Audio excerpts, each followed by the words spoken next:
بنیے کی چالاکی یہ تقسیم ہند سے پہلے کا نہیں، تقسیم ہند و پاک کے بعد کا سچا واقعہ ہے۔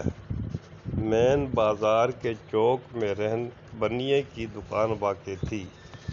بنیے کی دکان دو دکانوں کے برابر ایک دکان تھی۔ دوسرے دکاندار دکان کے سامنے ریہڑی کھڑی کرنے والوں سے ماہانہ کرایہ وصول کرتے، لیکن یہ بنیا دوسرے بنیوں کے برعکس ان ریہڑی فروشوں سے کچھ نہ لیتا۔ سب خوش، ریہڑی فروش اور موچی سب خوش کہ بنیا کتنا دیالو ہے۔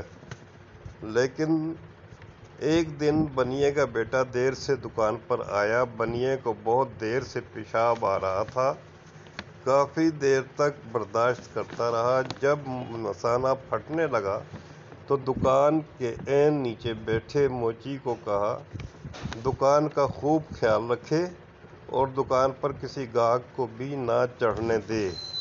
اور پھر دکان کے سامنے ریہڑی پر رکھ کر بریانی بیچنے والے سے کہا، یار اس موچی کا کوئی اعتبار نہیں، تو قابل اعتبار نیک نمازی شخص ہے، میں حساب کتاب کر کے ابھی آیا، تو نے اس موچی پر نظر رکھنی ہے، کبھی کوئی ہاتھ نہ مار لے۔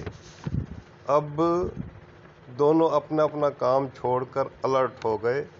موچی دکان کی طرف دیکھ رہا تھا اور موچی کو بریانی فروش بینک کے چوکیدار کی نظر سے دیکھ رہا تھا۔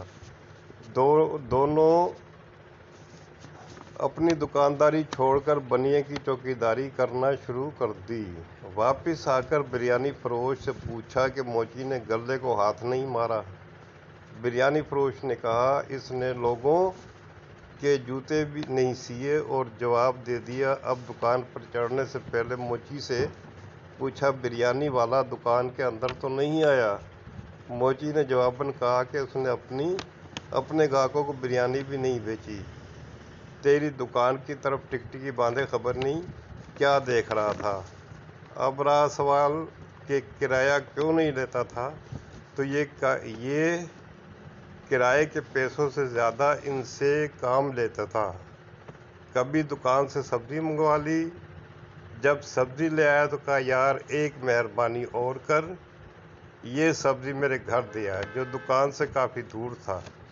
کبھی بریانی والے سے کہتا کہ ہول سیل کی دکان سے چینی اور چاول کی بوریاں گدھا گاڑی پر لدوا کے دکان پر لے آ۔ اب یہ مہربانی کے مارے کہ سیٹھ کرایہ نہیں لیتا، مجبوراً سیٹھ کا کام کر دیتے۔ اس طرح بنیا سیٹھ ان سے کرائے سے زیادہ کام لے لیتا اور احسان الگ سے۔